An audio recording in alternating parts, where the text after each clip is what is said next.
Hi everyone, जय मां वैष्णो। आज मैं आपके साथ बहुत ही फेमस जापानीज टेक्निक शेयर करने वाली हूं, जिससे आप प्रोक्रेस्टिनेशन और लेजीनेस से फाइट कर पाएंगे। इससे आपकी प्रोडक्टिविटी भी इंक्रीज होगी और आप स्कूल में बेटर परफॉर्मेंस दे पाएंगे। चलो शुरू करते हैं। तो सबसे पहली टेक्निक का नाम है इनेमुरी। ये ना जापान की एक कल्चरल प्रैक्टिस है, जिसमें आप शॉर्ट नैप ले सकते हैं पब्लिक प्लेसेस में। आप चाहे स्कूल में हो या फिर ऑफिस में या फिर आप पब्लिक ट्रांसपोर्ट में ही क्यों ना हो, वहाँ पे ना आपको जानकर इनकरेज किया जाता है कि आप अपने काम से थोड़ा सा ब्रेक लेकर शॉर्ट नैप ले लें। उनका मानना है कि ऐसे करने से आपका मूड इम्प्रूव होता है, क्रिएटिविटी इंक्रीज होती है, आपकी मेमोरी शार्प होती है। लेकिन वही इंडिया में अगर आप अपने काम के बीच में थोड़ा सा रेस्ट कर लेना तो वो टाइम वेस्टेज में काउंट होता है। स्पेशली एग्जाम टाइम पर ना बच्चे अपनी नींद का बहुत सेक्रीफाइस करते हैं। वो कई घंटों तक लगातार पढ़ते हैं बिना रेस्ट करे हुए, जिस वजह से उनकी परफॉर्मेंस बेटर होने की जगह और खराब हो जाती है। स्टडी करते हुए ना आपका माइंड का बहुत ज्यादा यूज होता है और एक टाइम के बाद ना वो थकना शुरू कर देता है। अगर उसे प्रॉपर रेस्ट नहीं दिया गया ना तो वो आगे की चीजों को नहीं कंटिन्यू कर पाएगा। और इस इनेमुरी टेक्निक का यही मतलब है कि आप जो भी ब्रेक लेना उसमें बाकी काम ना करें, बल्कि सोकर अपने माइंड और बॉडी को रिलैक्स करें। अब अगर हम ये अपने स्कूल कॉलेजेस में करने लग गए ना, वो भी क्लास के बीच में, तो हमें बस पनिशमेंट ही मिलेगी। इसलिए घर आकर ना आप लंच करने के बाद एक पावर नैप जरूर लें। अब बात करते हैं नेक्स्ट टेक्निक की, जिसका नाम है काइजान और इसका मतलब है 1% स्मॉल इम्प्रूवमेंट एवरी डे।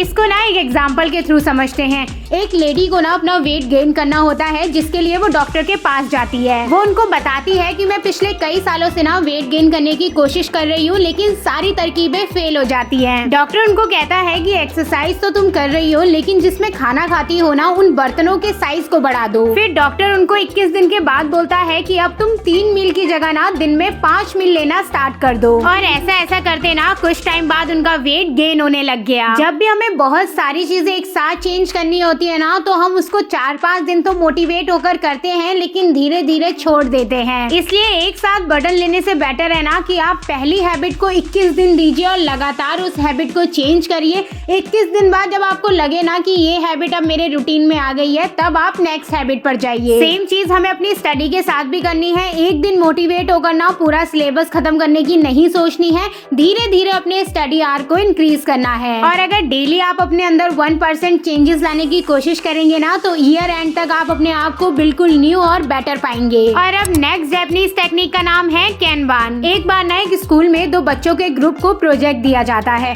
उनको हफ्ते भर का टाइम दिया जाता है उसे कंप्लीट करने के लिए। ग्रुप 1 तो अभी अपने प्रोजेक्ट को ना तैयारी कर रहा होता है कि ग्रुप 2 तैयार करके उसे टीचर को 2 दिन में ही सबमिट करवा देता है। ये देखकर ना टीचर बड़ी हैरान हो जाती है और उन सभी से पूछती है कि तुमने इतने कम समय में ये कैसे कर लिया। तब उनमें से एक बच्चा बताता है कि हमने ना जापानीज टेक्निक कैनबान का यूज किया है। सबसे पहले तो ना हमने अपने पूरा प्रोजेक्ट का एक विजुअल तैयार किया, जिससे सभी बच्चों को ना उनका काम समझ आ जाए और कोई भी कंफ्यूजन ना रहे। फिर हमने एक लिस्ट तैयार की, जिसमें हमने अपने कामों को ना 3 कैटेगरी में डिवाइड कर दिया। पहली कैटेगरी थी टू डू की, दूसरी थी वर्क इन प्रोग्रेस और तीसरी थी डन। पहले हमने वो सारे काम लिख लिए जो हमें उस प्रोजेक्ट में करने थे। वर्क इन प्रोग्रेस में उन कामों को डाला जिन पे काम चल रहा है, और जो कंप्लीट होते जा रहे थे उन्हें हम डन में डाल रहे थे। अब बात करेंगे शीरी शीतो सीसो टेक्निक के ऊपर। इस टेक्निक में ना अपने आसपास के एनवायरनमेंट को क्लीन करने पे बात की गई है। एक गंदा एनवायरनमेंट ना आपको लेस प्रोडक्टिव रखता है, हर वक्त आपको आलस आया रहता है और कुछ भी करने का मन भी नहीं करता है। तो जब भी आपको ऐसा फील हो ना, आपको सबसे पहले अपने आसपास के एनवायरनमेंट को ठीक करना है।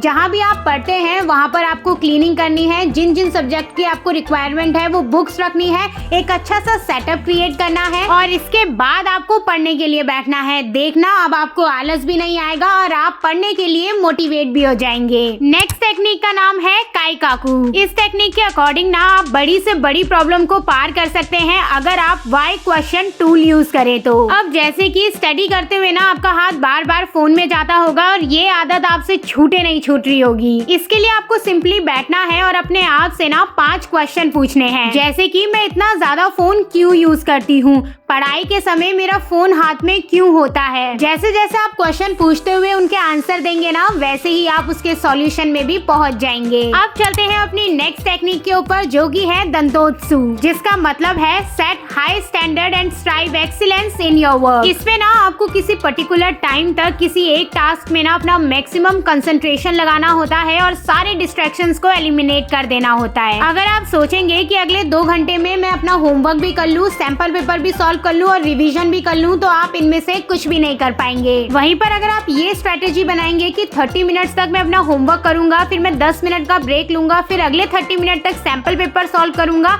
और इसके बाद मैं लास्ट में रिवीजन करूंगा, तो आप सारी चीजें 2 घंटे से पहले ही कवर कर लेंगे। लेकिन शर्त यही है कि आपके आसपास कोई डिस्ट्रैक्शन नहीं होना चाहिए। आपको बिल्कुल शांत जगह में अकेले जाके पढ़ना है और मोबाइल, टीवी जैसी चीज कोई भी आपके आसपास नहीं होनी चाहिए। क्वालिटी ओवर क्वांटिटी तो आपने सुना ही होगा। भले ही आप डेली एक चैप्टर करें, लेकिन उसको इतनी अच्छी तरीके से करें कि आपको एग्जाम से पहले उसको दोबारा पढ़ने की जरूरत ना पड़े। और यही चीज ना आपको स्ट्राइव फॉर क्वालिटी वाली टेक्निक सिखाती है। नेक्स्ट टेक्निक का नाम है शोशीन और इसका मतलब है बिगनर्स माइंड। आपने ये चीज जरूर नोटिस की होगी कि कभी आप कोई नई चीज ट्राई करते हैं या देखते हैं ना, तो उसको करने के लिए आप बहुत ज्यादा एक्साइटेड और क्यूरियोसिटी से भरे रहते हैं। ये टेक्निक हमें कुछ यही बताती है कि आपको अपने काम को ना हमेशा बिगनर की तरह करना है, उतनी ही एक्साइटमेंट के साथ करना है और चीजों को सीखने की कोशिश करनी है। जब हमें लगता है ना कि ये काम हम रोज ही कर रहे हैं और इसका हमें सब कुछ आ चुका है, तब वो काम बहुत ज्यादा बोरियत हो जाता है और उसे करना उतना ही डिफिकल्ट। जब भी आप कोई काम करें ना, तो उसे माइंडफुल होकर करें, सारा दिमाग ना उस एक काम में लगा कर करें। अगर आप फोन चला रहे हैं तो सिर्फ फोन ही चलाइए,